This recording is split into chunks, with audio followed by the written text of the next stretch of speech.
Well, financial expert and insider Catherine Austin Fitts will be joining us to do our first interview of 2012. It is Monday, the second day of January, 2012. It's InfoWars Nightly News.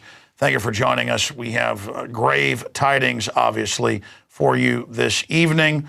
Our top story, the NDAA was signed by President Barack Hussein Obama in the final hours of 2011, when I guess they thought no one would notice.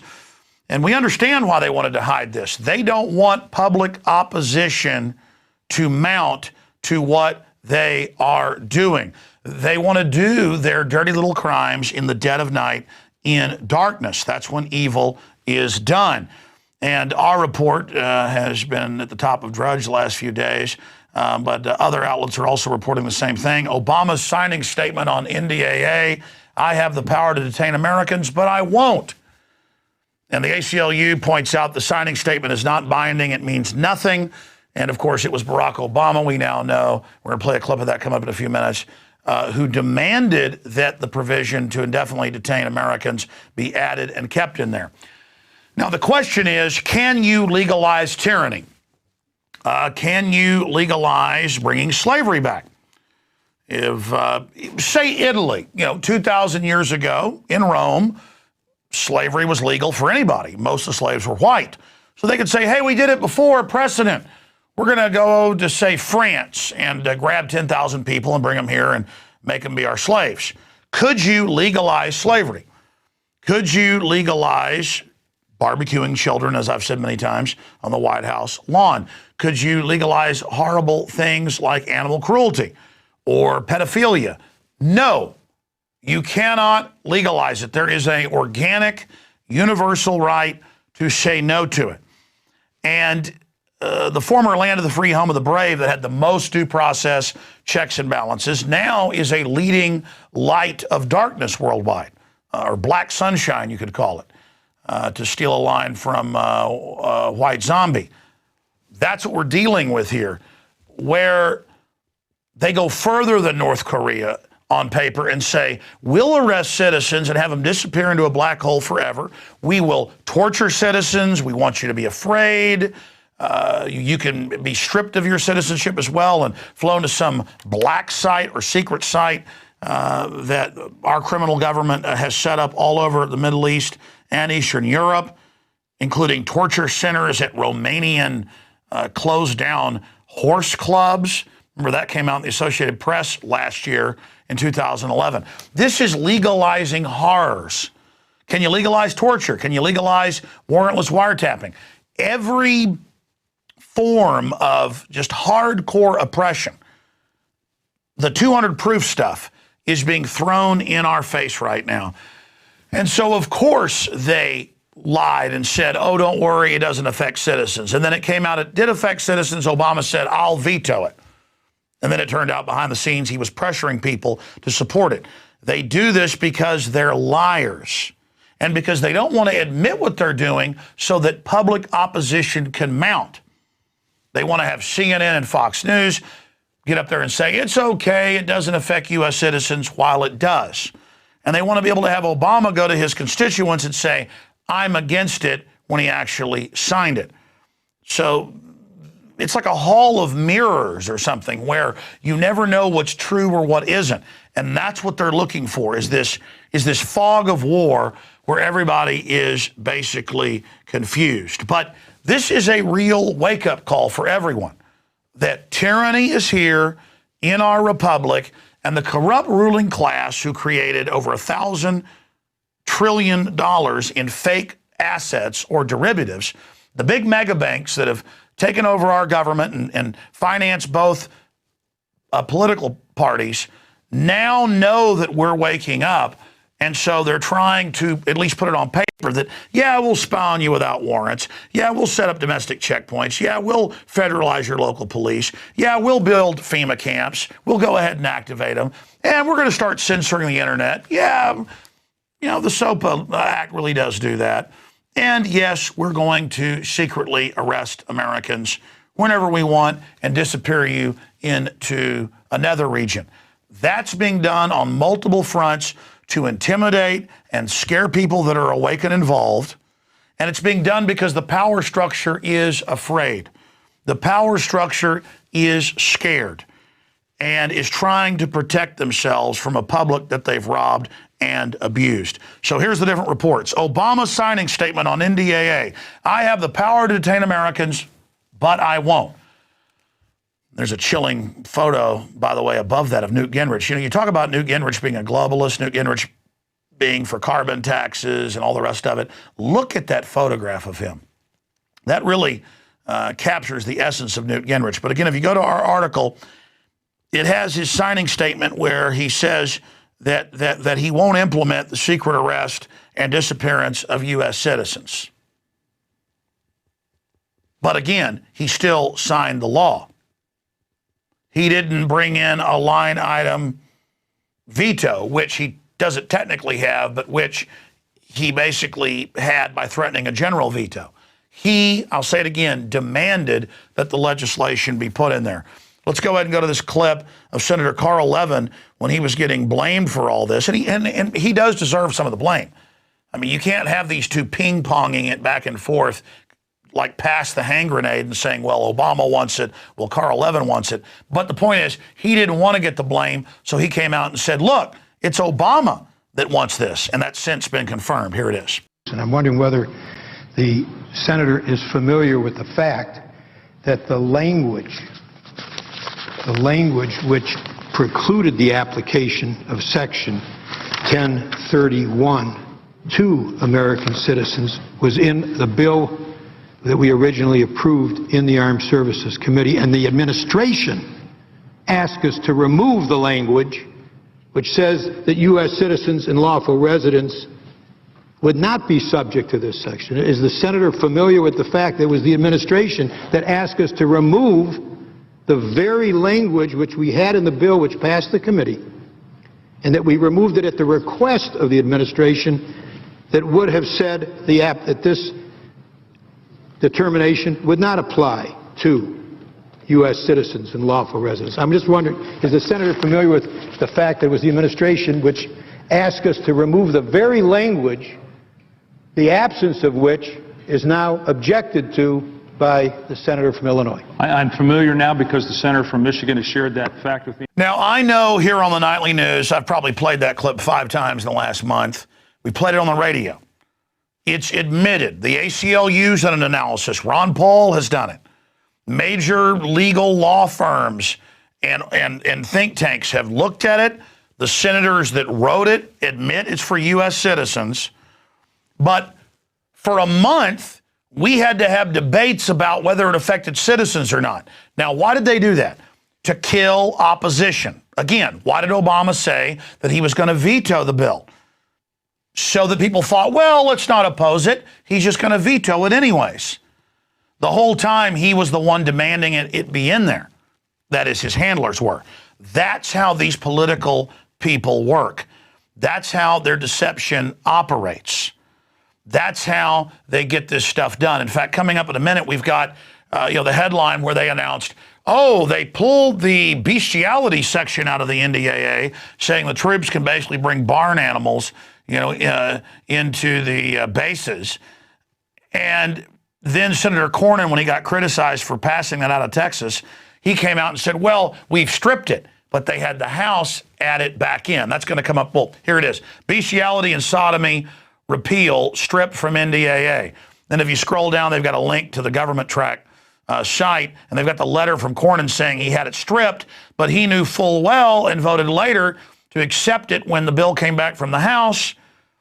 And so now it's the law that bestiality is legal in the military. I mean, this NDAA, things just get crazier and crazier every year now. What's going to be in next year's? That you can have sex with Martians or ghosts or Keebler elves or something? I mean, point is, why is everything getting so weird? Secret arrest of citizens, a worldwide declaration of war, announcements that you can be taken, overseas to be tortured.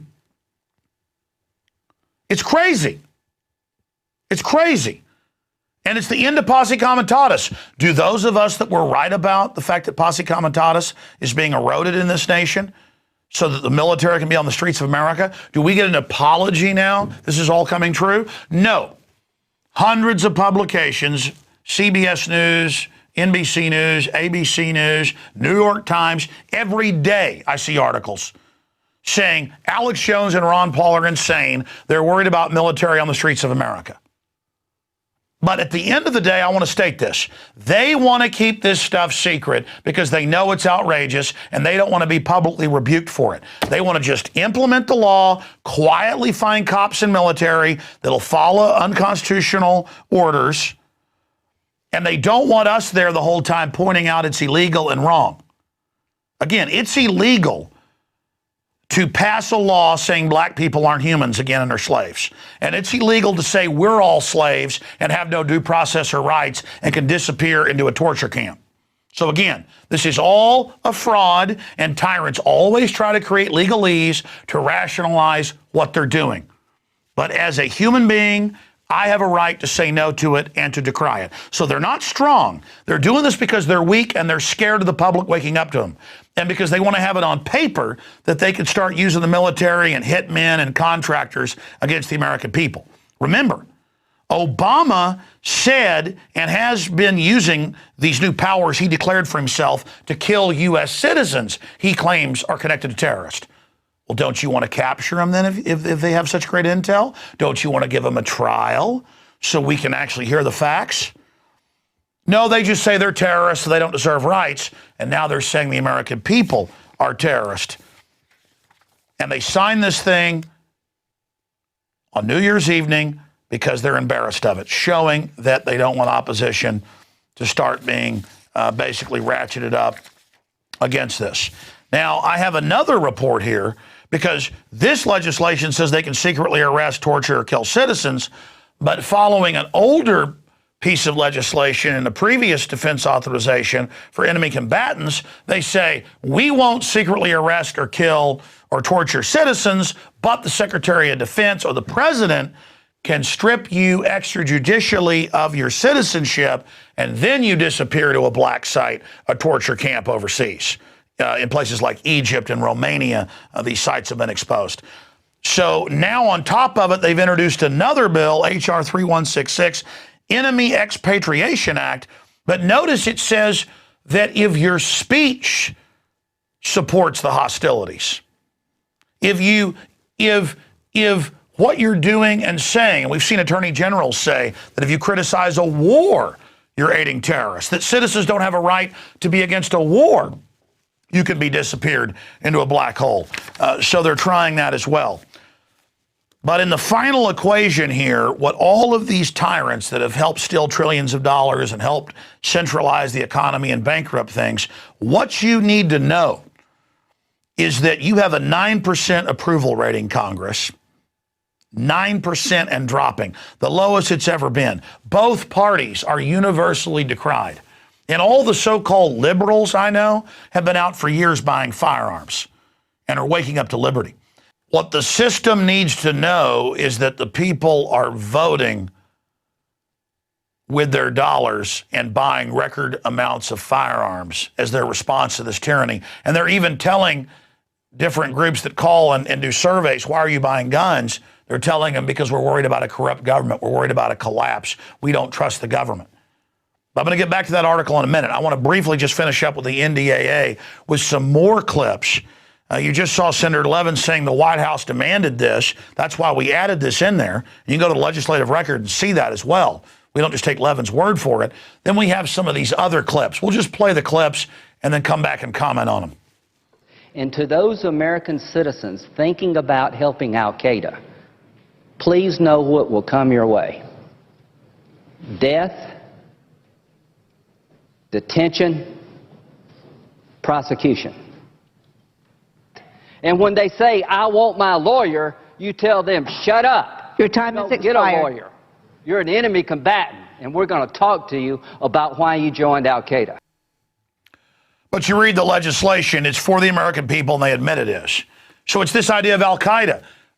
So you should be arrested, Lindsey Graham. You've supported the Libyan attack, and they've now put real al-Qaeda in charge there. And I could pull up London Telegraph headlines and others. Al-Qaeda flag now flies over Tripoli. I mean, our own government created Al-Qaeda. That's on record. But you always invoke it. Give up your rights or Al-Qaeda will get you.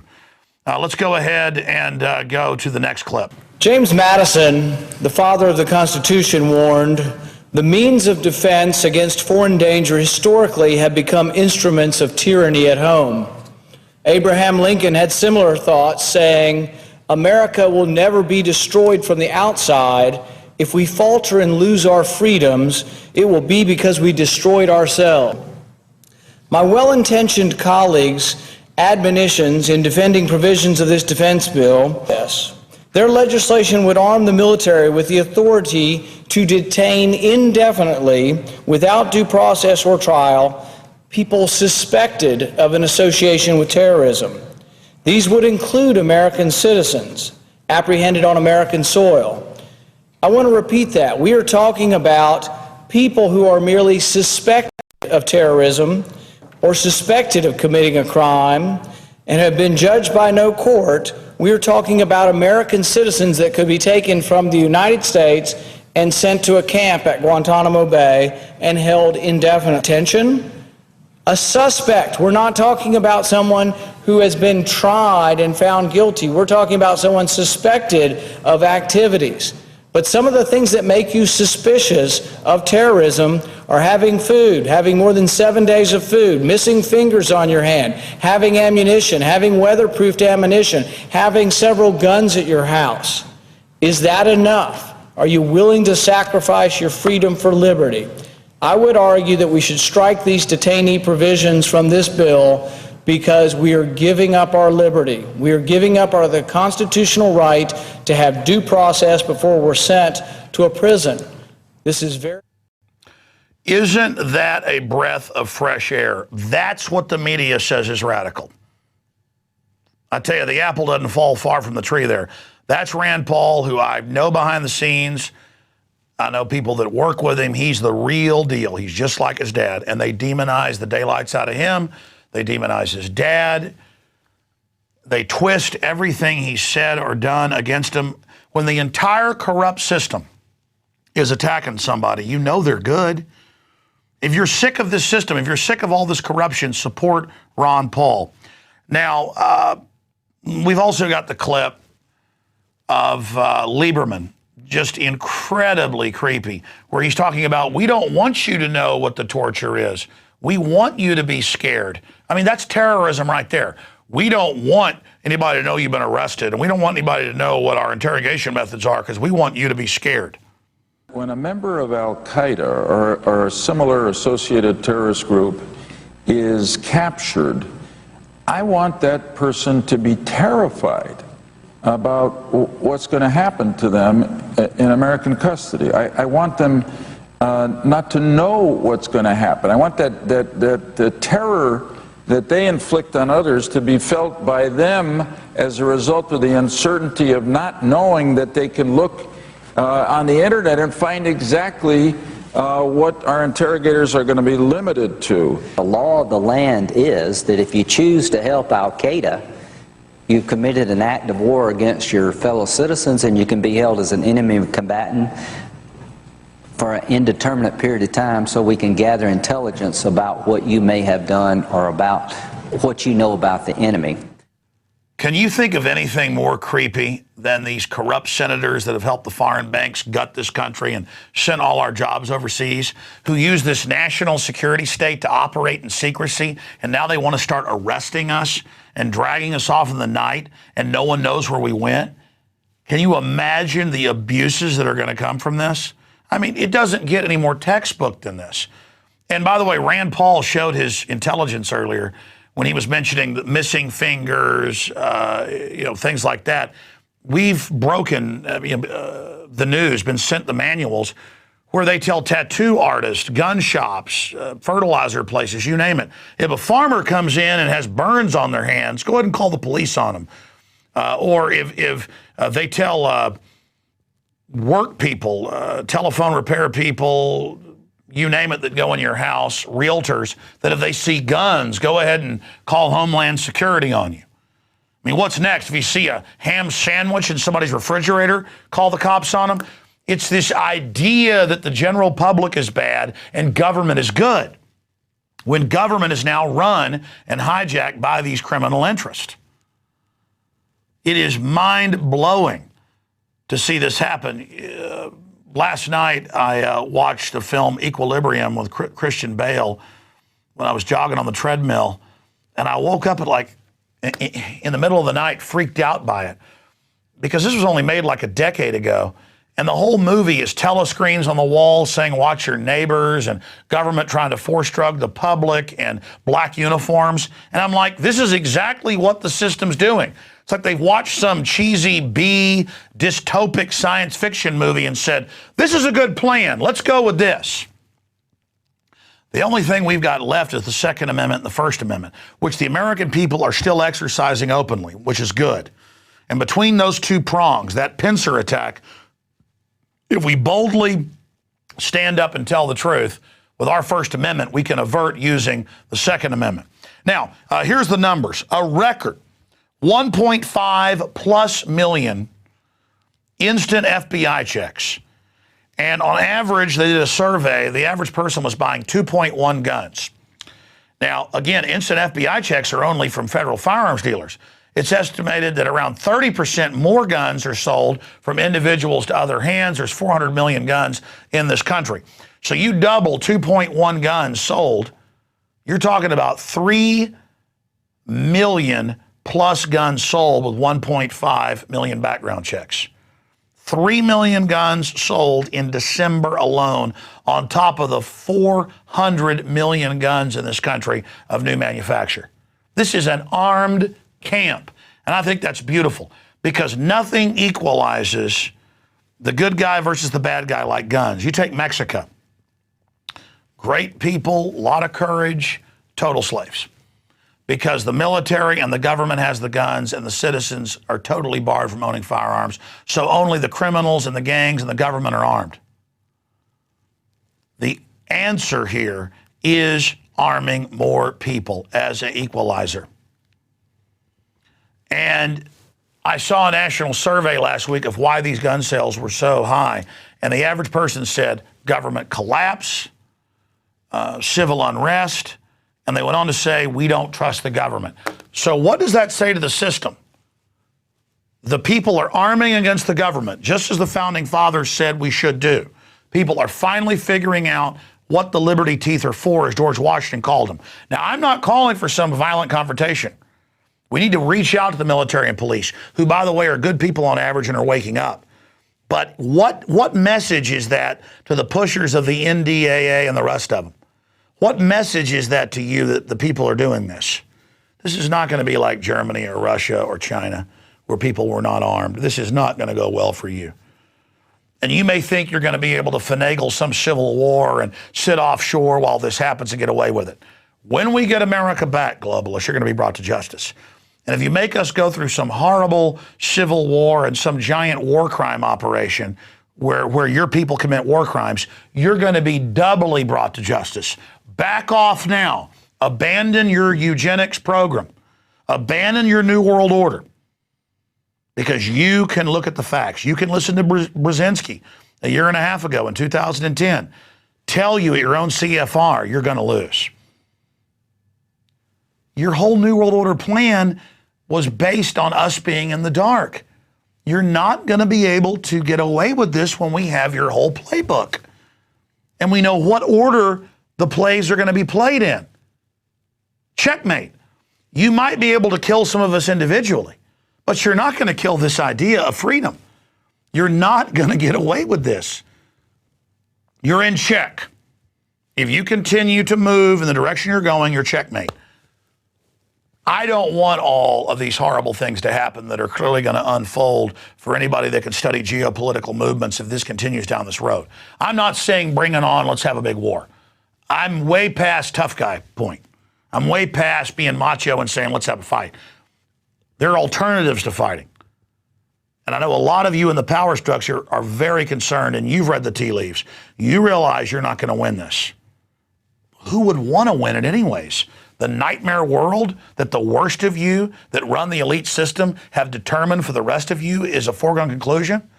Don't just let this happen. Don't let World War III with Iran happen. Don't let all this genocide happen. Don't let a domestic police state happen. Let's not go down this road. Let's not fight a war where we all lose. Let's de-escalate now. Let's de-escalate now. All right, let's continue here with really some comic relief. It's comical to those of us that are awake. You know, watching Obama say he's against a bill that he really wrote the subsection for, and then saying he'd veto it, but then signing it. I mean, once you're conscious of the liars, it's like, that's cartoonish. It's like watching the magician stage everything in slow motion. You can see the sleight of hand. But the system is targeting people that are unconscious. And so that's why all this stuff works. But Huntsman, who works for Obama, is a total establishment ringer, is a total New World Order minion. He's put out a new ad with Twilight Zone music in the background, making fun of Ron Paul, implying that he's a total kook. Because why?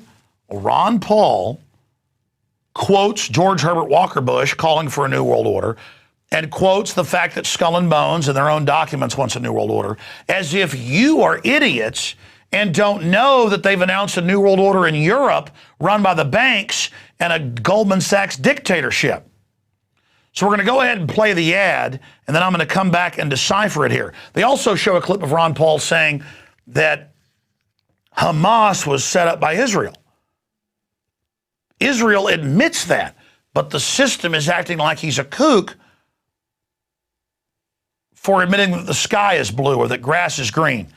Here is the new desperate ad where they also use a clip from my film Endgame where Ron Paul talks about the New World Order. Here it is.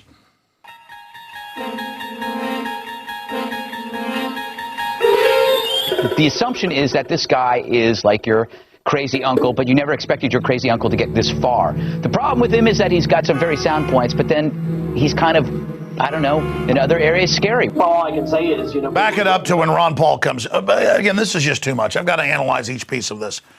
You've got some teleprompter reader on Fox News who sits up there and dictates to you, this is your crazy uncle. Yeah, that predicted everything that's happening 30 years ago. And then you're going to be peer pressure driven. This is what they think of you. And because he says this is your crazy uncle, who they told you for 6 months couldn't win, now the front runner, so they're panicking. They're trying to dictate your reality. Then they cut to Ron Paul on a TV show when he's asked about Skull and Bones. ABC News got footage 10 years ago, pull it up, of Skull and Bones where they were worshiping Satan. Look, I know that's crazy, but it's not Ron Paul that did it. He was just asked about it, and he said, yeah, they're doing it. Then they cut to him talking about CFR Trilateral Commission. The CFR every week puts out articles on their website calling for global government. And they've got almost every member of Congress as a member. And it's a British intelligence outfit set up by British intelligence to help take this country back over in 1922 at Pratt House in New York. So, well, I'm sorry. Let's just get back to the rest of the Twilight Zone ad. Here it is. All I can say is, people have written about this, and Skull and Bones is a secret order of Yale, and then the proposition is that people are there groomed for the Trilateral Commission and the CFR, and therefore they will then be in positions of great influence in our government. President Bush said that the New World Order was in tune, and that's what they were working for. 600,000 Americans died in a senseless civil war. You buy the slaves and release them. How much would that cost compared to killing 600,000 Americans? If you look at the history, you'll find out that Hamas was encouraged and really started by Israel. Have you ever read about the reasons they attacked us? They attack us because we've been over there. We've been bombing Iraq for 10 years. Are you suggesting we invited the 9/11 attacks, sir? The Israelis are there. The United States is there. All these countries. China has nuclear weapons. Why wouldn't it be natural that they might want a weapon? Internationally, they'd be given more respect. Tune in next week for more of Ron Paul. Yeah, tune in to somebody who actually talks straight. Now, I'm going to get to some video clips of world leaders calling for a new world order just in the last year or so. And then I'm going to get to Israeli newspapers and U.S. newspapers admitting that Israel set up Hamas. In fact, the Wall Street Journal headline is exactly what he said, that Israel was involved in setting it up. Actually, they set the whole thing up. The source of that is every Israeli newspaper. But again, they think Americans are dumb. And the question is, are you? Let's go ahead and show, though, my crew pointed out that Huntsman has another attack piece like this and turned the comments off. But as of this being out less than 24 hours, there was 860 thumbing down the video, disagreeing with it, and 165. So that's basically 8-1 in favor of Ron Paul.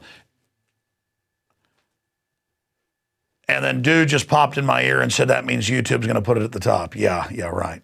Exactly. Whenever it's pro-establishment, YouTube does put it to the top with their rigged game. Now, let's go ahead and go to these clips of world leaders, Henry Kissinger and others, admitting that it's a new world order, which means global government. Here are some of those clips that world leaders called for a new world order. George Herbert Walker Bush, in something like 57 speeches. I know because we collated it all in Invisible Empire, our film. Jason Bermas directed, I produced. I told Bermas, I said, this film's 3 hours long. Half of it's people saying world government, new world order. And he said, well, they deny it exists. And I'm like, okay, put it in there. But here they are admitting world government over and over again means new world order. New world order means world government, corporate run. We're now under it. And he's the bad guy. Like this guy talks about reality. He's bad. I mean, it is so mind-boggling. Here it is. We've got to give them a stake in creating the kind of world order that I think all of us would like to see. Partnership and cooperation among nations is not a choice. It is the only way. I think its task will be to develop an overall strategy for America in this period when really a new world order can be created. It's a great opportunity. It isn't just a crisis. What is at stake is more than one small country.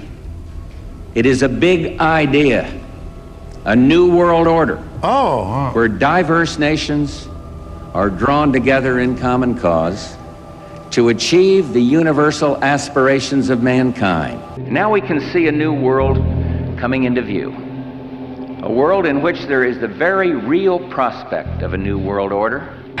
But it is the awareness itself that will drive the change. And one of the ways it will drive the change is through global governance and global agreements. But the many business leaders who have been present here are among those taking leadership in other ways.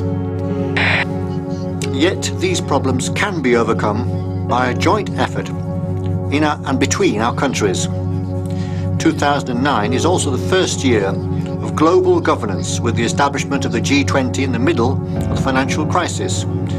The climate conference in Copenhagen is another step towards the global management of our planet. This is collective action, people working together at their best. I think a new world order is emerging, and with it the foundations of a new and progressive era of international cooperation. And then it's going to be another big show tonight because I've got to respond to all this bull. And the problem is we have hundreds of these clips where they admit the state is God. What is the New World Order? The state is God. That's what it means. And the globalists using these crises to set up their global governance, their New World Order. And so Ron Paul gets up and says, yeah, George Bush the first called for a New World Order. And they're like, oh my God, he's crazy. Let's run $2 million worth of ads in 2 days in Iowa. He says there's a New World Order. He's dangerous. He repeated what the president said in State of the Unions. Listen, he's crazy. He's like your crazy old uncle. This is the bad man. He's not for the New World Order. He's not a good person. Now, let's continue. You saw that little short clip where they said he thinks Hamas was set up by Israel. Well, that's funny I happen to have Haaretz right here in front of me, and it says that Israel right here set up Hezbollah. Israel created Hezbollah. There it is right there. Israel created Hezbollah. Let's continue. I have another quote right here. This is out of the Wall Street Journal. People may have heard of that. How Israel helped spawn Hamas. Oh! But can we cue that video when we're done up of the kook, Ron Paul, the evil one who imagines that George Herbert Walker Bush calls for a new world order, that imagines that Israel helped set up Hamas as a counter to Iran and Hezbollah? Oh, but wait, I don't stop there. You know, we've got more of these articles, but I mean, cue that up. Let's just see part of that ad again, where he talks about Hezbollah. Oh yeah, let's fast forward past that. We're queuing that up right now. Just play the whole ad. The time it takes to queue it up, we'll get it. Here it is. You'll find out that Hamas was encouraged and really started by Israel. Have you ever read about hold on. You want to show it again? Because again, I mean, you know, I just got the Wall Street Journal and the Haaretz here, but they're bad too. They're crazy old uncles. I guess George Herbert Walker Bush is a crazy old uncle. I mean, because he's just a crazy old uncle mentioning what somebody said. In fact, I'm so angry right now. How dare you, Ron Paul? Make me sick. I mean, Ron Paul walked out one day and saw a blue sky, and he said, blue sky. And everybody went, my God, blue sky, he's crazy. Well, I'm a trendy. If the government says the sky is black, I believe him at high noon. They say it's orange at high noon. You buy the slaves and release them. How much would that cost compared to killing 600,000 Americans? If you look at the history, you'll find out that Hamas was encouraged and really started by Israel. Have you ever read about the reasons they attacked us? They attack us because... Okay, I think I've shown that 3 times, but the system counts on you being petty, being thin-skinned, being very, very shallow, and it is wild that Israel created Hamas. Because we're told, give all our liberties up because they're going to kill us every minute, you know, the evil Hamas. And then if you mention, hey, Israel and other governments our government created Al-Qaeda, they're like, oh, shut up. And then national security advisors, former government chiefs write books bragging that they created Al-Qaeda. And you can buy the book and go, look, Brzezinski wrote this, it's on this page. Here, David Rockefeller wrote this book and admits he wants global governance and the end of the family. And it's like, shut up, you're a kook. Folks, only waking up and facing reality is going to save our society. It's that simple. Okay, let's continue on the Ron Paul news. There's a LewRockwell.com article out. Beware of GOP false flag chicanery at Iowa caucuses because another anonymous group the government can basically run, just a cutout group, says they're going to attack. And we told you this weeks ago when they first announced it. I said, watch, the government will come in and oversee the caucus vote and will count it at a secret location. And sure enough, it has been announced. It will be, the votes for Ron Paul will be counted at a secret location now. And if you don't trust known confirmed liars, you must be with Al-Qaeda, who works for the CIA. But let's continue now with some of the other news on the Ron Paul front. Latest Iowa poll has Ron Paul in first place, but the Republicans are going to count it secretly because there was an outside threat, like Hamas, maybe. Latest Iowa poll has Ron Paul in first place, but doesn't matter. Politico, when he's in first place, came out and said he was in third place.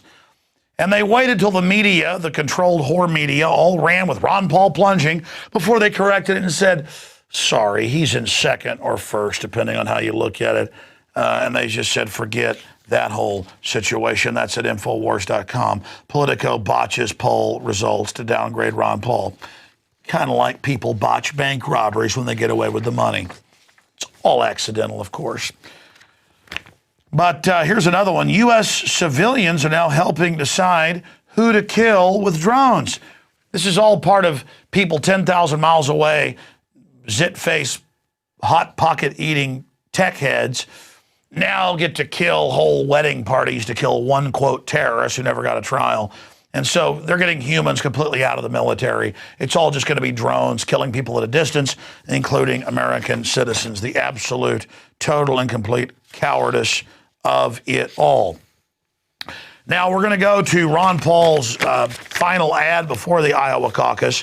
Believe Ron Paul releases closing argument ad. We're going to get to that in a moment. But first, I want to get to a report that's been several weeks in the making.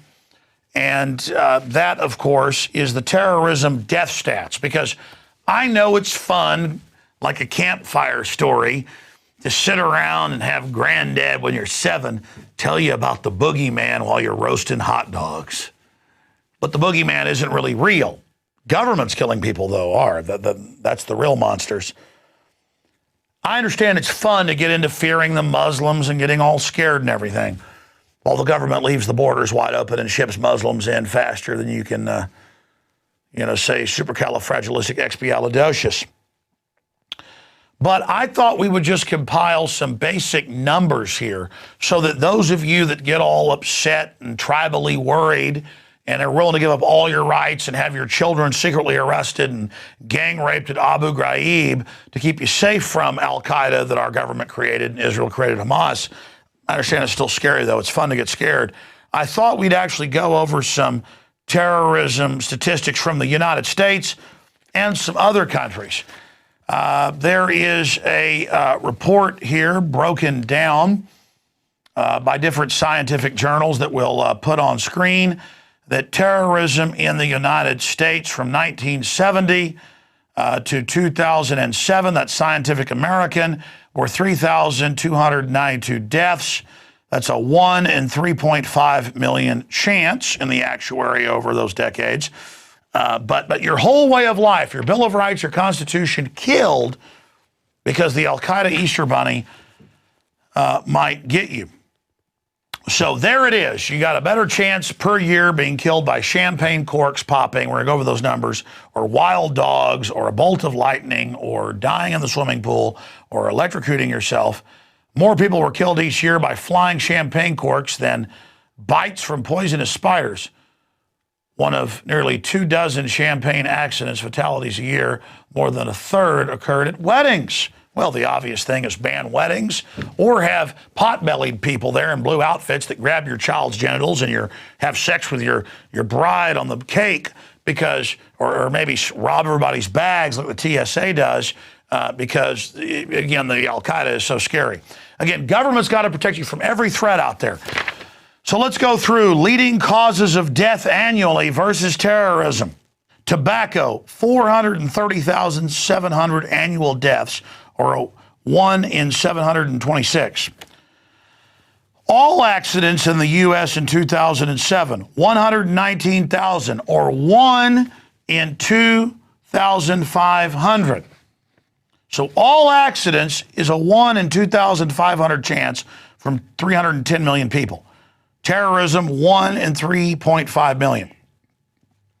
But again, I'm not patriotic if I don't literally urinate my pants right now and just shake and say, Ron Paul's a kook. He doesn't want foreign banks that own military contractors bankrupting the country to launch wars worldwide to take over countries' resources that we don't even get any of. Let's go back to alcohol. 110,640 annual deaths, or 1 in 2,827. Adverse reactions to prescription drugs, 32,000 annual deaths, and that is a government number. The numbers we've got, it's 300,000. But let's just go with 32,000. Much better chance than terrorist. Suicide, 30,575 annual deaths, most of them troops. That's the highest number now of the group, versus 3,292 deaths over 37 years, excuse me. Continuing. Homicide, 18,272 annual deaths. All licit and illicit drug-induced deaths, 16,926 annual deaths. Not one death from marijuana, I should add. Non-steroidal anti-inflammatory drugs, 7,600 annual deaths.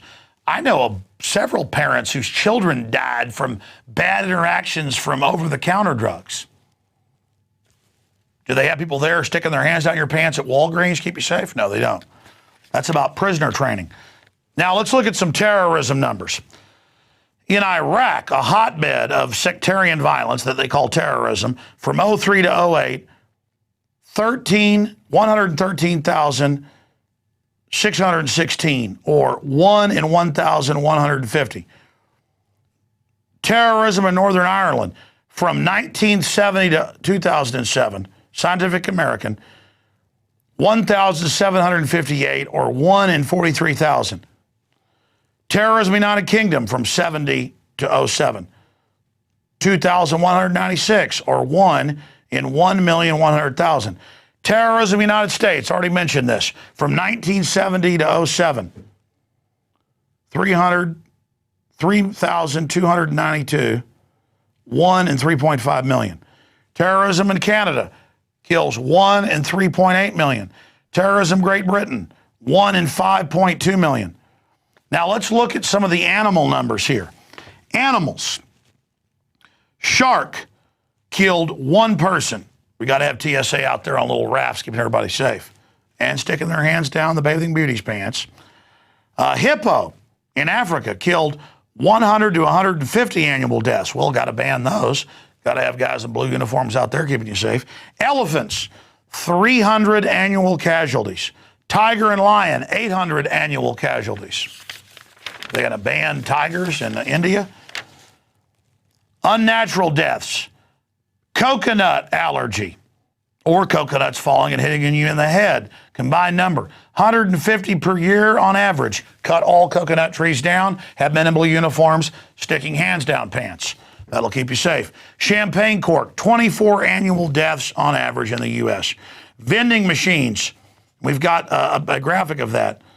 They have bait and tackle vending machines. I don't think they've killed anybody, but vending machines, 2 annual deaths. Got to ban all vending machines then. Fireworks kill 11 annually, or 1 in 340,733.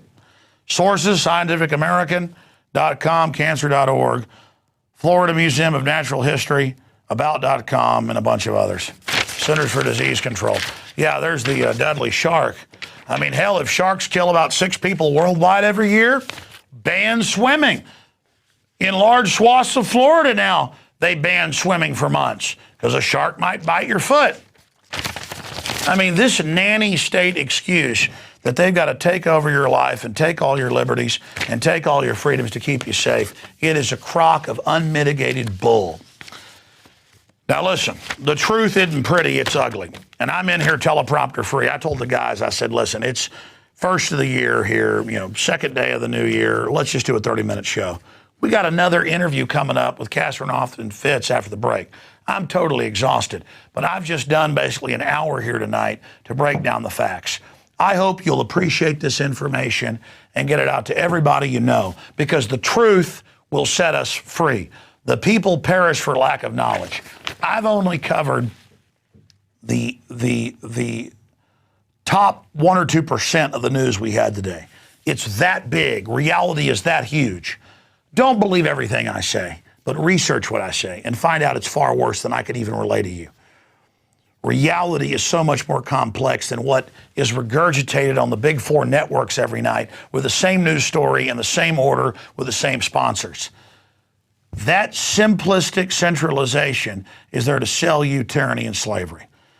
And that entire establishment media system is bombarding and attacking Ron Paul because he is only one manifestation or one focal point of this global awakening that's taking place.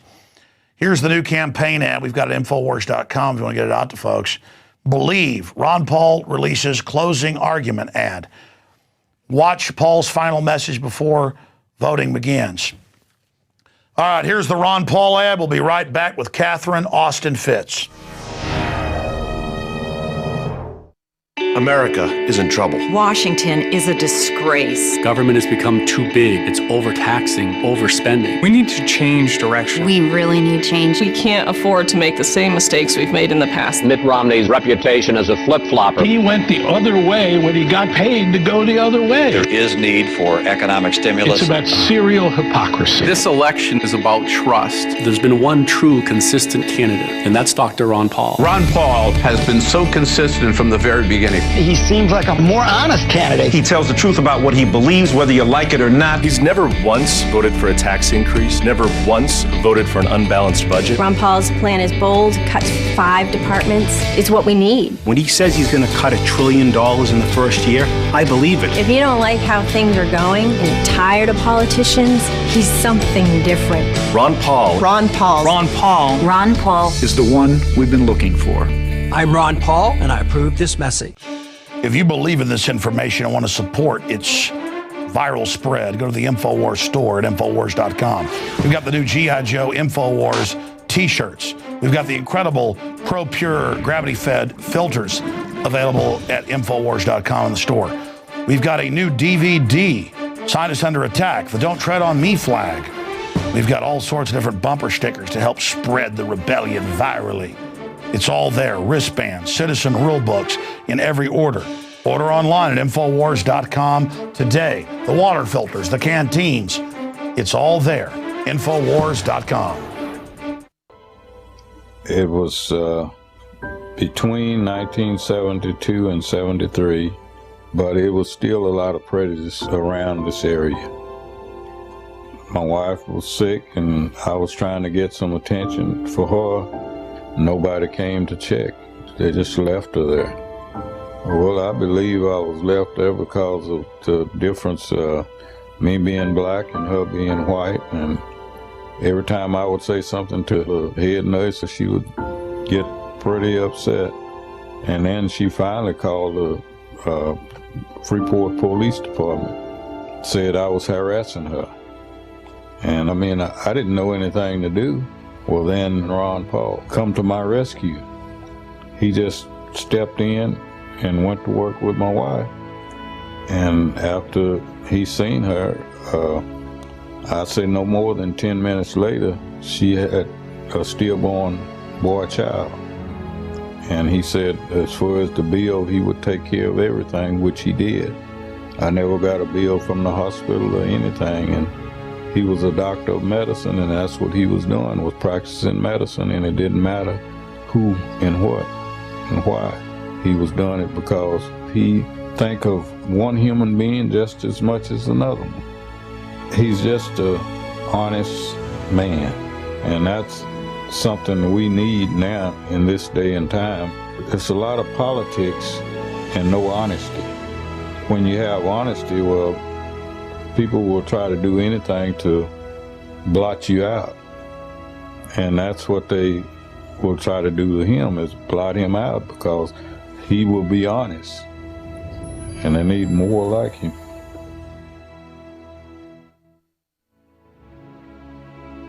Click here to donate to help get James' story broadcast on television.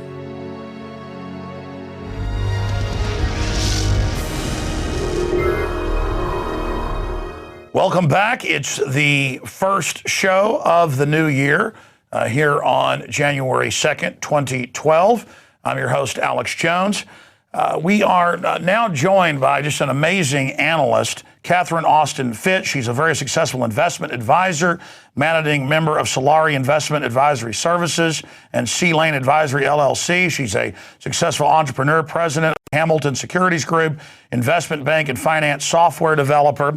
That's at the top of the game. And former government official, Assistant Secretary of Housing, Federal Housing Commissioner, Bush 1, investment banker, managing director, and member of the board of Wall Street firm Dillon, Reed & Co. I'm going to stop right there, but she definitely is the creme de la creme and just an amazing person to be able to have on to break down what's currently happening. But if you go back to interviews she did on radio 10 years ago, interviews she's done with us the last 5 or 6, it is incredible that everything she warned about broke as mainstream news in the following years after it. It has all basically broken loose. It's all basically happened.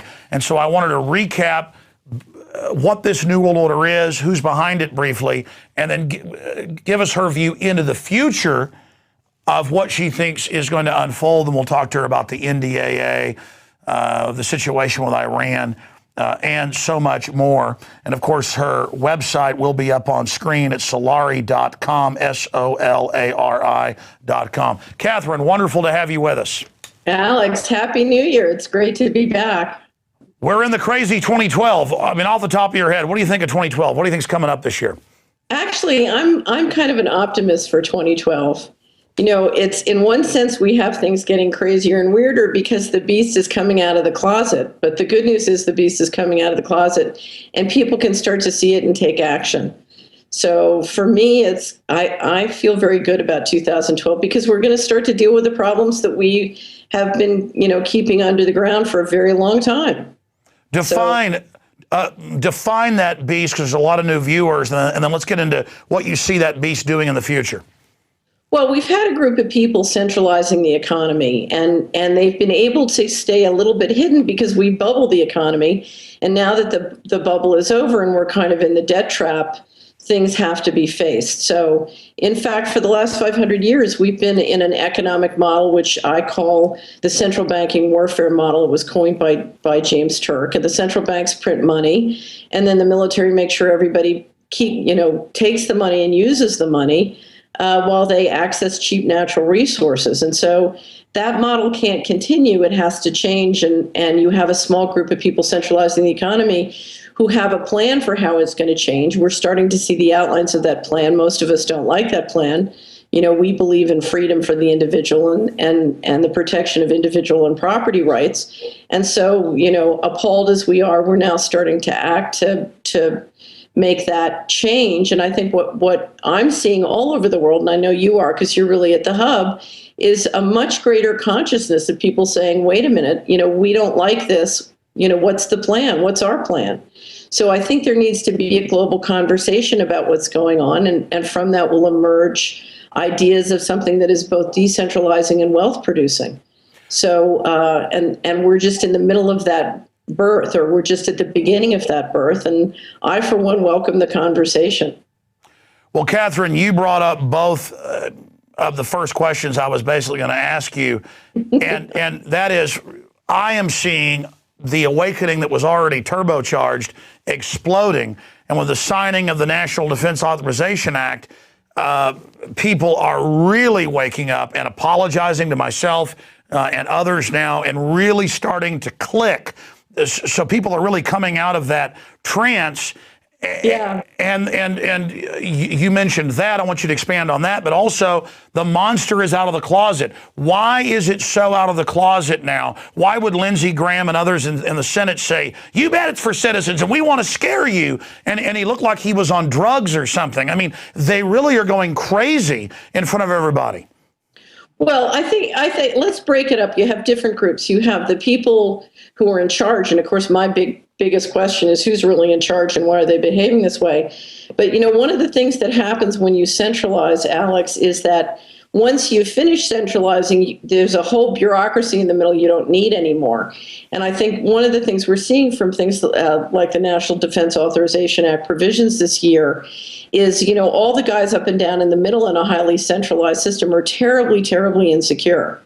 And so, we see them passing provisions like that because they're scared. It reflects insecurity. It doesn't reflect security because, right now, if the U.S. budget has a $5 trillion deficit and the boomers are retiring and need their Social Security and Medicare and Medicaid, how are you going to keep that going? Well, the global taxation that you need to keep the empire going is greater and greater force and greater control. And I think what we're watching is a very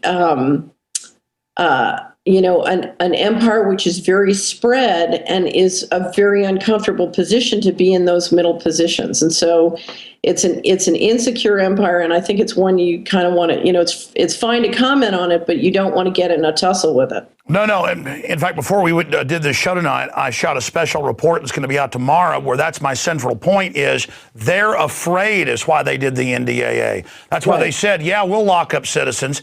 It's an attempt. The fact that they're dispensing with a velvet glove shows just how weak they are. Right. Well, think about it. In 1998, when I saw all the early stages of what was going on, whether it was the patenting of life and control of the seed supply and the manipulations in the oil markets and precious metals, on and on, the housing bubble, I came to the conclusion that the only way I could explain all of these disparate acts and centralization was they're planning on depopulating.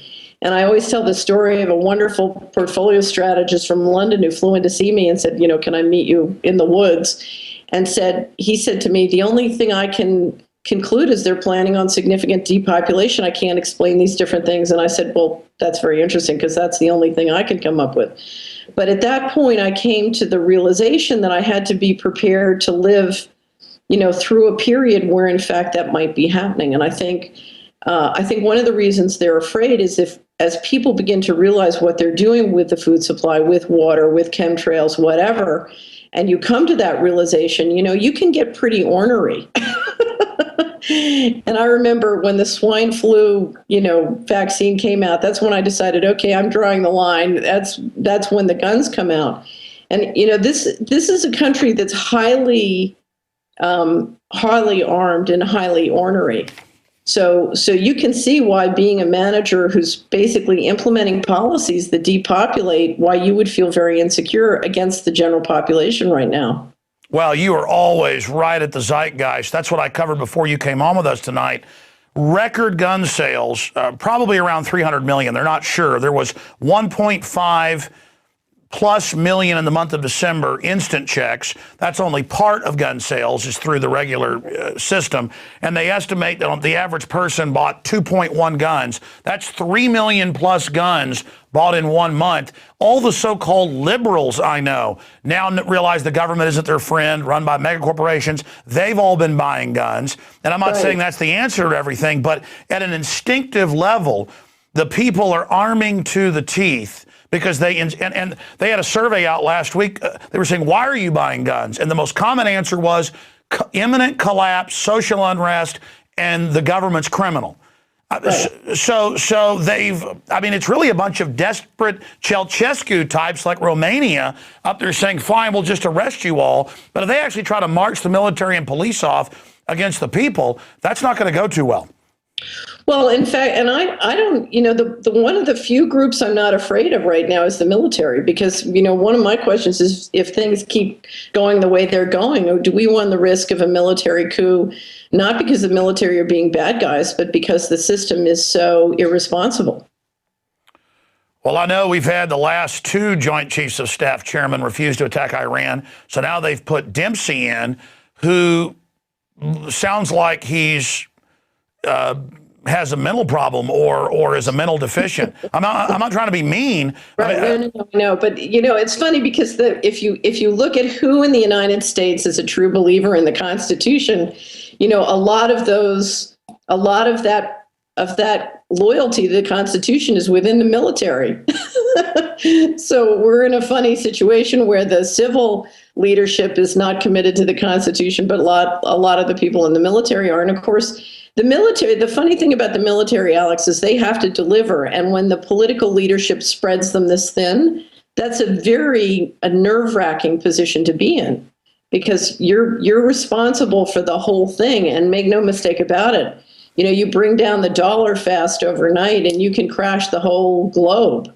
So well, let's talk about that then, because you've got the military, as you know, giving more donations to Ron Paul than Obama and all the other dwarves combined on the Republican side. That's got to worry the system. So there's this paradox. They want to use the military against the people, but I do talk to the military. They are awake. That's why the MIAC and Homeland Security reports list the military as the, quote, #1 enemy of the government. So it's very schizophrenic.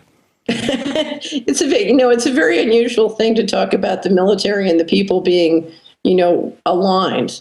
And I think, the thing we have to understand at the heart of the whole machine is that we have a non-sustainable economic model. It's been the military's job to keep that non-sustainable economic model going. And now the fundamental issue is, how do we change?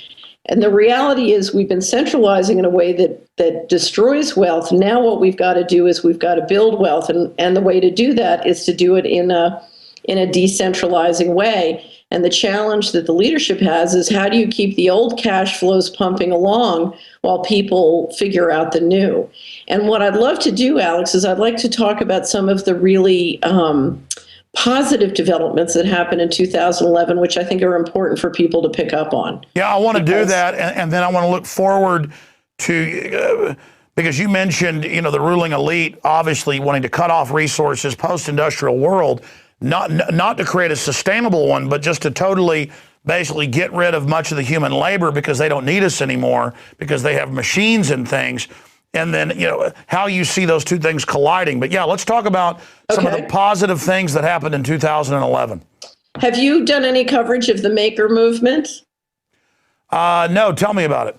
The maker movement is groups of people who are getting together and learning how to make stuff themselves. Oh, yes, yes. Yeah, and in fact, there's one wonderful presentation. I had an open source software developer who's doing sort of designs for the 50 pieces of machinery you need to run any community. And of course, one of the ways that communities have been drained is by, getting, the way that they drain the small farmers is you get on the sort of farm equipment treadmill.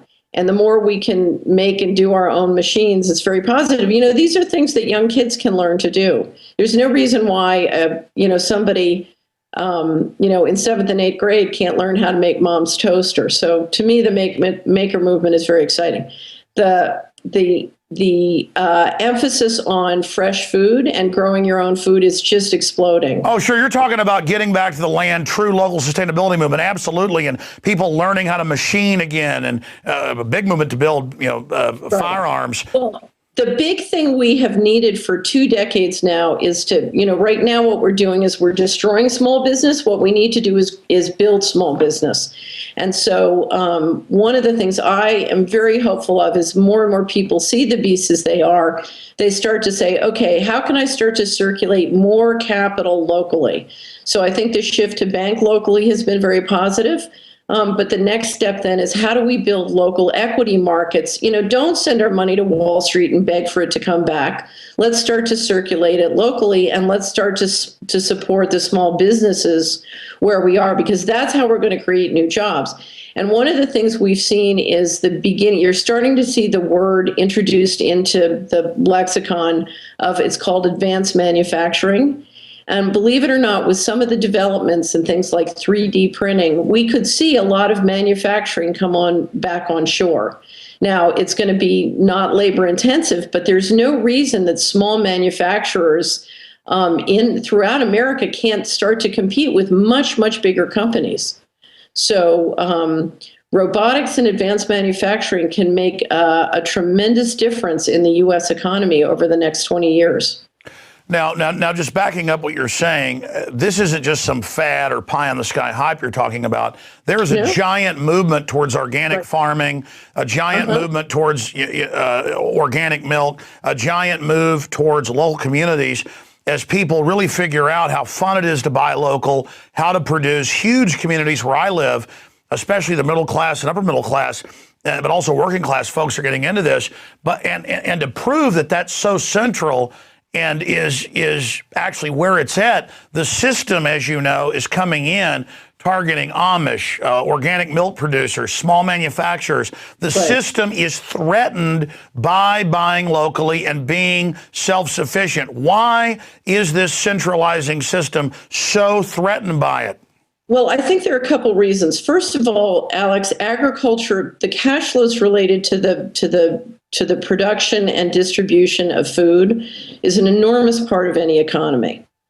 So that's number one. And so if you can consolidate that into large corporations, you can make a lot of money, but you can also, it's all part of centralizing economic control. But there's another issue, and that is, for many, many decades, the dollar has been the global reserve currency, and there's been great economic and financial benefit to everybody in America by enjoying the wealth that comes as a result of that. Now, to have a global reserve currency, you need to control a global asset, and that global asset has been oil.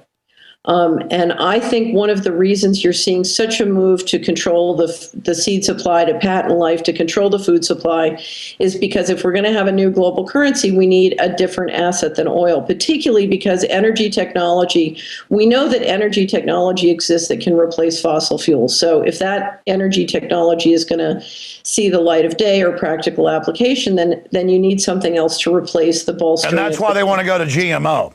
Right. And I think one of the reasons you want GMO,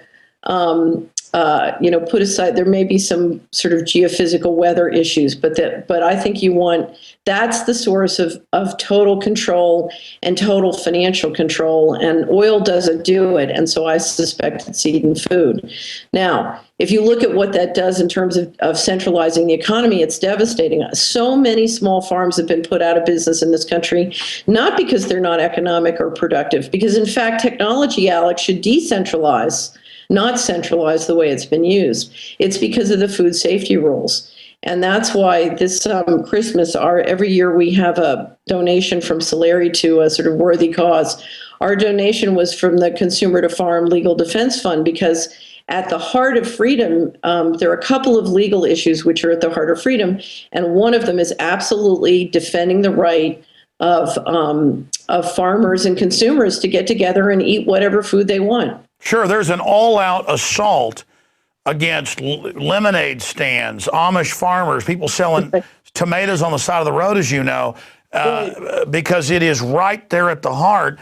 And just like 15 years ago, you couldn't find organic food on store shelves, now it's supplanting, all the toxic food, or at least the establishment's trying to claim they're organic now. That shows the power of voting with our dollars. And I know that is a drum that you have beat, and you really have written detailed reports, video reports. They're all on the Solari website. And so there is hope in all of this. Shifting gears into a few of the other solutions. Okay, so I think circulating, learning how to circulate capital locally and through networks. So let's get our equity capital moving, and let's get it possible. Let's switch the economics for a small business startup. Part of that is this advanced manufacturing. I had an activist. I was in a conference in Switzerland, and one of the activists told me that the Office of Naval Intelligence has hired him because they want to. They expect to need. In the next 10 years, 400,000 robotics engineers in America alone. So I can't underestimate, I just don't underestimate the importance of advanced manufacturing and explosives. You're talking about the humans that work on the robots is going to be the next big growth area. Right, the engineers. But what that means is that manufacturing, very sophisticated manufacturing, can be done by very small companies. So don't underestimate the opportunity for business and startups, at a community level by understanding what's happening there and doing something about it. A lot can be brought back on shore. All right, let's shift gears back into the other area, and you can finish any other solutions you'd like. Okay. But specifically, why do the global controllers, you said you spend a lot of time finding out who they are. In a nutshell, who are they? And why do they want to reduce population? Why do they want to suppress, obviously, they'd have to decentralize if they wanted society to actually be healthy, but they'd rather centralize and just get rid of most people because that gives them control. I mean, that's my boil down, but I mean, who are they and what is their end game? So people understand what we're facing. Here's the $64,000 question, and I just did an interview with Daily Bell, which in fact you put up on your site, Alex, and I asked this question: who's in control? I have spent my entire life trying to figure out who's running things and why they're doing what they're doing, and I don't know the answer. And I don't think anybody knows the answer. I mean, I've dealt at higher levels of Washington and Wall Street and internationally, and I have never met, with rare exception, a person who wasn't a prisoner of the model. Why is that? And I think if any question needs to be asked and answered in 2012, it's that question. Because I think things are frighteningly centralized, and we really don't understand who is in control. That's number one. The other thing is, one of the most wonderful movies to describing that control, I think, is Eyes Wide Shut by Stanley Kubrick. And, what we're describing is a group of people who have the power to act with impunity, to kill with impunity, and who literally operate and live outside and above the law. And until you understand that issue, address that issue, there are no solutions. So I think we need to, we need to dig that out in 2012. And I don't think we know the answer. I think part of that question is understanding that the private corporations through the black budget have been able to finance advanced weaponry and technology that most people can't fathom exists. And, they've been able to finance and build with digital technology a matrix, a literal matrix. And that has to be dealt with. So I think that's the issue for 2012. Who's really running things? What is their technology? What's their end game? And how do we build a new alignment? Because I don't think depopulation is the answer. I think their global vision of, a carbon tax and patented seed supply is, it is a slavery state. Your expression of prison planet is very prescient. And, so we're not planning on having a prison planet. And I think that's the discussion that's going to emerge. But it starts with saying these guys are really that dark and they're really that centralized. And we need to emerge a different plan. Well, I mean, the 6,000 superclass is pretty heavy information that Rothkopf, the head of the Kissinger Group, wrote about 4 or 5 years ago. It was a best-selling book he put out. He describes it as 6,000 super technocrats that know their specialties, and then they basically work for subsidiary corporations of the big 6 global mega banks. And so there are the big 6 mega banks. You see a Bilderberg Group meeting, out of 130 people, 65, 70 or more are Goldman Sachs or JP Morgan. And from my research, it is a technocratic eugenics body that the British royalty and the Dutch royalty funded. Hitler was a spinoff of that. They had to shut down because he went too fast. And you've got these mega banks that then finance a centralization model, and the cosmology excuse for just being predatory psychopaths is, well, there's too many humans. That's just kind of the rationale. But then they don't even really follow their larger plan. It's just mainly a giant system of domination. But let me mention a couple things, because there has grown up in the bubble of the last 20 years an arrogance that there wasn't before. But to the extent that I've dealt with the people in that group, I've found a great deal of enlightenment and a lot of fine people who also felt that they were a prisoner of the system. And what I will say is that I've found the corruption to be ubiquitous. It's everywhere. And what you see at the top level is a real fear of people at the bottom level and not believing it's possible to come into some alignment, which is also financially and economically sustainable. In other words, they don't see a way to stay in a leadership position and get us from here to there. No, so I get it. I mean, I get it. Every revolutionary is a secret aristocrat. That's their view. They think that anybody who's fighting their structure just wants the power. And there is the unwashed masses, and there are a lot of terrible people in the blue collar, white collar, mid and lower levels. I get all that. Right. And then so the ruler's view is we've got to go ahead and be dark and evil so we can control it, because there's something 10 times worse waiting if we don't. And I agree with what you just said. Humans really are individuals, but we form colony groups. And it's kind of like Kissinger talked about, it's a wild beast out of control. Individually, there are even a lot of people in the power elite that I've talked to off record as a journalist. They say it's off record, so it is off record. They don't like what's happening. They're upset by it, and they're saying, look, we're not all bad. This is like a system that's self-fulfilling. And so there is some truth to what some would say, well, we consume too much, but then that gets co-opted as a way to just tax people and shut down basic human activity. Right. So the problem is there's always some really corrupt individual who will take any good thing you try to do and twist it for their own gain, so that there's the fact that corrupt people won't ever follow any decent rules, and so they always seem to govern the decision, and the worst then becomes the trailblazer in the development of the species. I mean, I'm ranting. I'm trying to answer your question. No, it's good. But I think, what we need in 2012 is we need power. So the fundamental issue is, well, since we don't know who's really in charge and why they're behaving like this, is is we need to get power over our circumstance. And power starts with saying, you know something? I believe that there is a way to decentralize and do so in a wealth-creating way, and I refuse to be part of the madness, so I'm going to shift. And I don't control anybody else, but I do control myself, so I'm going to become more coherent. I'm going to function in a way where I make my money by doing something that's both decentralized and wealth producing. And as every one of us does that, and every one of us becomes more resilient and starts to make the change ourselves, that shift in consciousness, Alex, can shift everything, because this is so centralized, which means if we act by shifting our own behavior, our own money, our own actions, our own transactions, there's no target. They don't have a way to shoot against us, if you will. And so a lot of the change has to come from massive cultural and financial change as we change the way we live. So simply put, we have to change ourselves. It's an inside job. We've got to start actually voting with our dollars, building things locally, creating, and that will build a parallel system. You know, the centralizers, they built their system parallel and then used government regulations and corporate largesse to transfer the old system to them. They've been waging war against a decentralized system. We just have to build new decentralized systems, and they'll never be able to control it.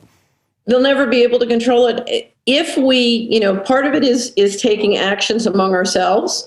And the more we can circulate money and learn to circulate money among ourselves is great. If we start to pay attention to the municipal issues, so we're going to have to, our local elections, please God, this year we care more about our local elections than the federal election, because this is a trench warfare that also has to happen at the state and local level. So the reality is, if we're willing to shift consciousness, one of the things that science has shown is that our intention can change material reality. That's been proved. So if we're willing to shift both our consciousness, our actions, and our transactions, then they're too few. Now, what we need is them to come out of the closet, because transparency has to show us who they are so we can withdraw support. In my lifetime, Alex, what I have seen among my family, my friends, those around me, is they continue to support these people. And we have to decide, are we going to support things which build up our wealth and power? Are we going to support the things that ultimately destroy our wealth and power? It's our choice, but we have to choose. Freedom is not free. Well, but now we get down to the end game. We see that going along with the system before might short-term be okay. Now, if people continue to say yes, yes, yes to this out-of-control hurdling juggernaut, it's going to destroy us. I mean, to have them come out and say, we will secretly arrest citizens, we will torture you, we will do all of this, is a wake-up call. But that's because we've gotten so deep into this. If people think the last year was crazy, I mean, how crazy is the next year going to get? Right. Although, I'm not particularly concerned about the FEMA camps or being targeted or any of those things, because if you look at how spread their resources are, these are people who are spread enormously thin. And so, that's why I come back to what is decentralizing and wealth building. It's hard for me to imagine that somebody's going to arrest you and torture you for doing community gardening.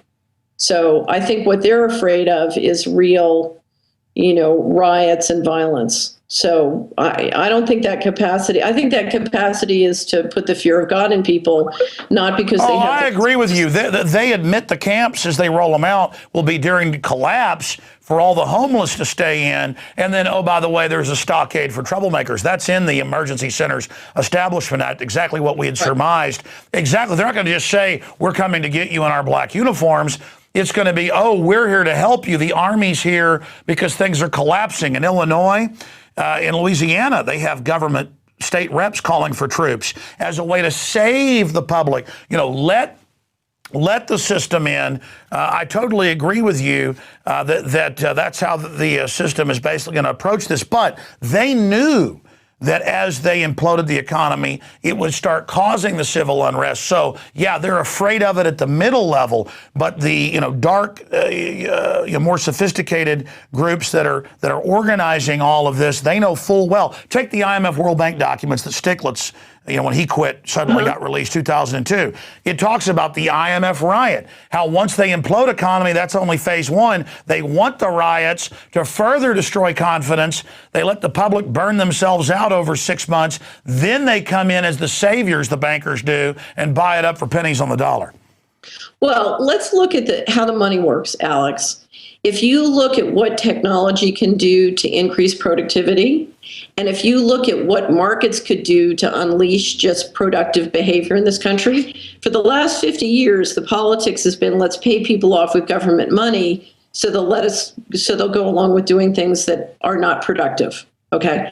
And so we have now an economy that's highly dependent on government checks. Every local county in this country is unbelievably dependent on federal government checks for activities which ultimately in aggregate are not productive and don't build an equity building, wealth building economy.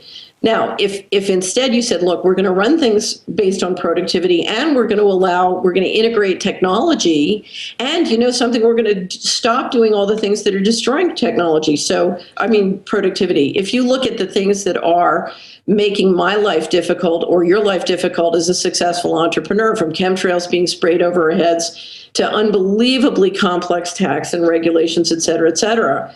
So if we just take the handcuffs off, entrepreneurs can solve 90% of the problems in this country, particularly if they're allowed to use new technology. So there is no economic problem. We have a political problem. The politics are being run to shut down small business and to shut down entrepreneurship, to shut down learning by people. There is no economic problem. There's a political problem. That's the only problem. Well, that's right. The monopoly men have government and mega corporations shutting down everything so they can consolidated and wrecking society. And we simply have to point out, in closing, look at this article right here.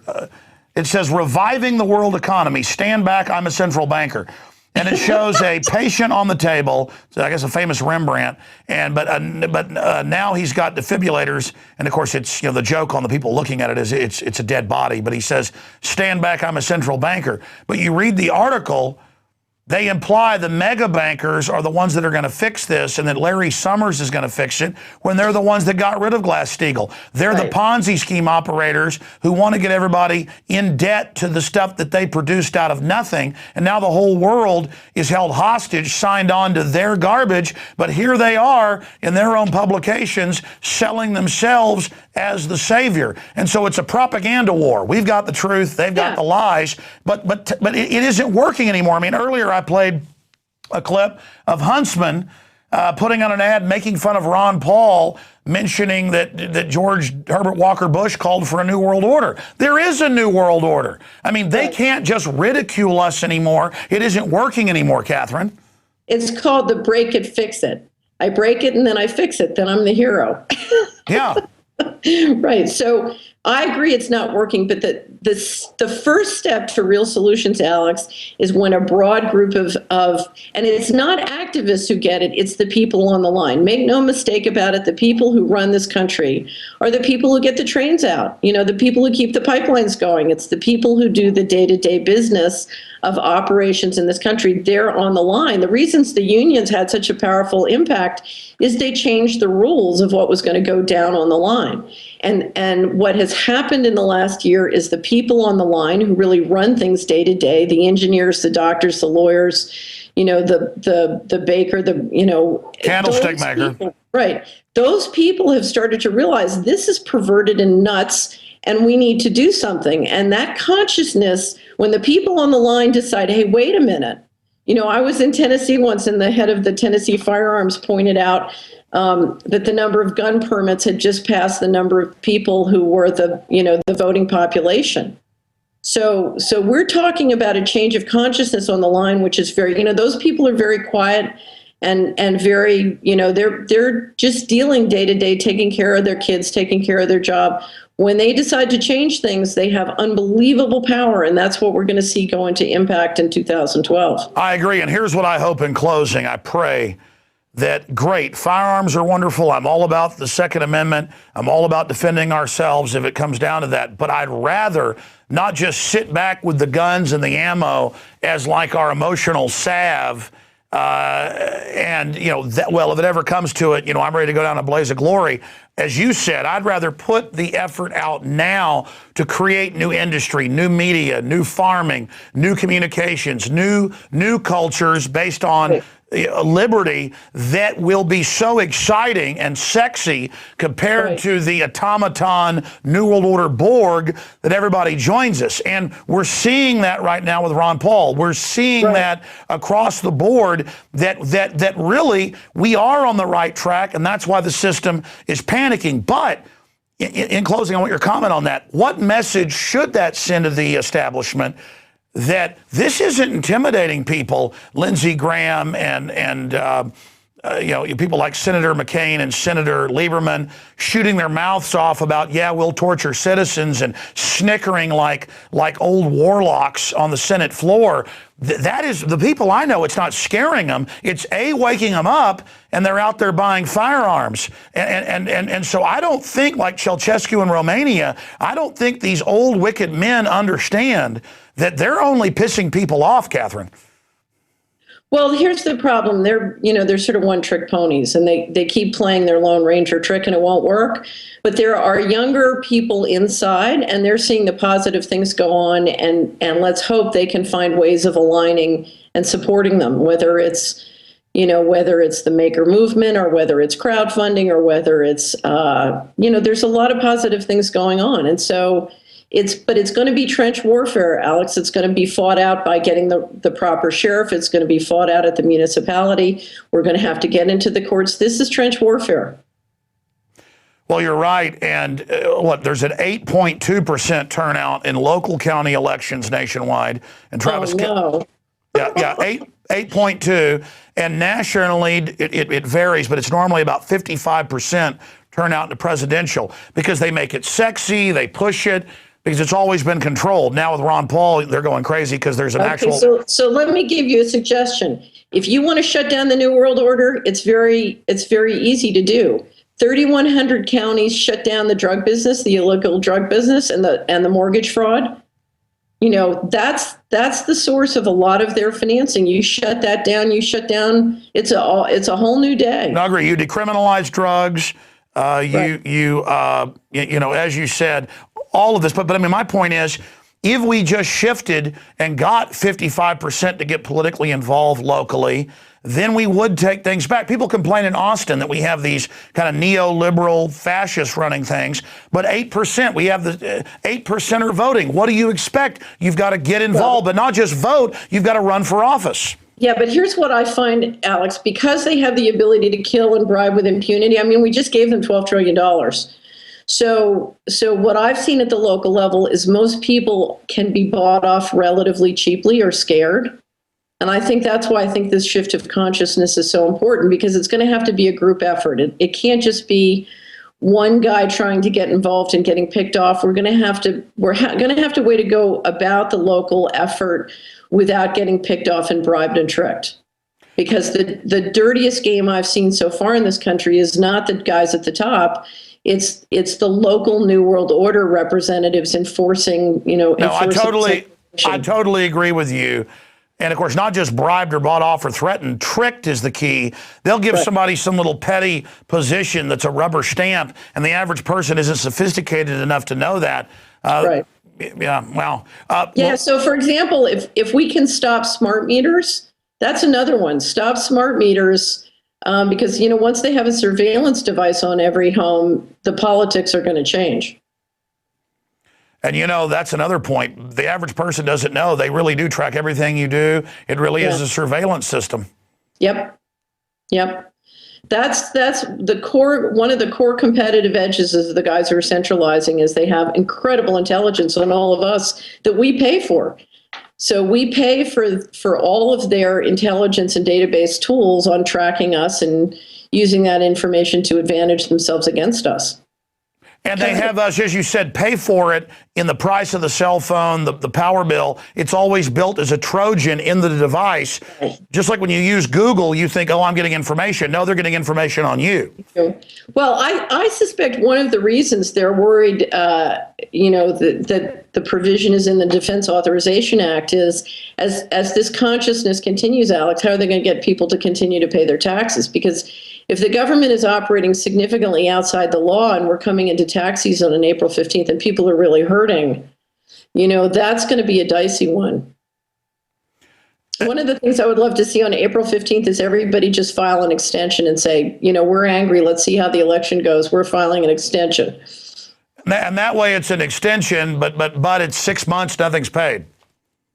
Well, you still have to pay your estimates, but I think if a large group of people just did that, it would show their power.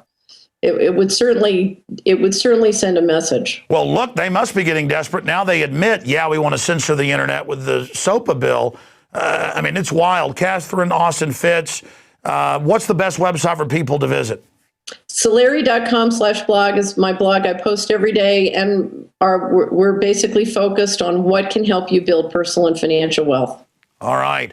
Solari.com. Thank you so much for spending time with us. Thank you, Alex. Again, Happy New Year. Happy New Year to you. All right. That was an extended first kickoff of the New Year interview with Catherine Austin Fitts. Very thought-provoking information. Look, 99% of us or more that live here in this country and on this world, the U.S. and England are the global model of tyranny and the takeover that is now happening. Your children, your grandchildren, but you personally are going to be affected by what's happening. This is a very ruthless, very dark system, and it's all about making you dependent on that government job or that corporate job that's dependent on government contracts. And it's all about making you destroy somebody else or suck off somebody else so you can survive. It is a predatory, vampiric, the best term I could use would be cannibalistic system. It's a system that destroys and contracts instead of builds. Because a system that's building, where everybody can actually have unlimited wealth through technology and through ideas, that decentralizes. And that threatens the globalist. The globalist, with their sodium fluoride in the water and their deadly vaccines and the GMO. I saw an article today where trans fats are causing brain damage. Of course they are. That's an artificially created thing. It's designed to hurt your body. All the stuff is. This is just so ruthless. And these controllers have decided to tie in to maximum evil and go all the way so that they are ensured total domination. It is a scientific dictatorship. But the minute you face the full horror of what we're dealing with, and that it isn't a screw up and, man, they're idiots in government, those are just puppets in government. The controllers are not idiots. They know exactly what they're doing. The minute you're aware of that, the minute you realize there's no way out of this but defeating these people, and to do that, you've got to get educated. You've got to get informed. You've got to get out of their system. You've got to get awake. And you've got to reach out to others and unlock them. Once you flip the blinders off somebody, you're not telling them what to think. They're seeing it for themselves. And I love that bumper sticker, if you're not mad yet, you're not paying attention. I want to say great job to the crew. We did 4 or 5 months of the TV show starting last year, I guess in September 1st. So September, October, November, December. 4 months of the show. We're now going into, I'm a little kid counting on my fingers. We're going into month number 5 here, thanks to your support. And you that are members of PrisonPlanet.tv, that pay the 15 cents a day or whatever, you are then financing, building a larger structure, getting more reporters, engaging in more analysis, more research, more investigative reports, and the transformation of this show into a really hardcore news show and other shows. And currently, this show is grabbed off PrisonPlanet.tv, where you, the member, see it first, and posted on YouTube and other channels, and hundreds of thousands, if not millions a week, see the show. And this is just phase 1. The radio show that took me 16 plus years to build, it's reaching 3 million a day. The websites are reaching over 1 million a day. We're reaching more than 15 million people every week. This whole news division of what we're doing will also grow very quickly to that level thanks to your support. So there is no place where there's a bigger bang for your buck than funding our operation and going to Infowars.com and buying the books, the videos, and the rest of it. Because of what you're doing, we're building something here very, very special that is at the very tip of the spear, the very cutting edge of this process of awakening and shattering this whole fake left-right paradigm and really boiling it down to liberty and tyranny, centralization versus decentralization. This is a bold experiment. And it is humanity and our species struggling against a group of aberrant humans who are basically operating like a cancer in the body politic and who threaten to destroy our entire civilization. We've got to race in there and face them down and get in their face. And like she said, quit caring people say or do, and just engage the corruption at point blank range. And know that there are other people doing the same thing in your area. That's why it's so important to wear your colors openly, whether it's an Infowars.com shirt or a Ron Paul shirt or a bumper sticker, so that you get to begin to see how many other people around you are awake as well. Then you're not alone anymore, and you realize that our numbers are growing exponentially. Okay, that's it for another teleprompter-free edition of the news. And God willing, we'll be back tomorrow night, 7 o'clock Central, 8 o'clock Eastern. And, of course, back on the radio tomorrow, 11 a.m. Central at Infowars.com. But fabulous job of the crew and fabulous job. I salute all of you that are supporters of what we do here at Infowars Nightly News.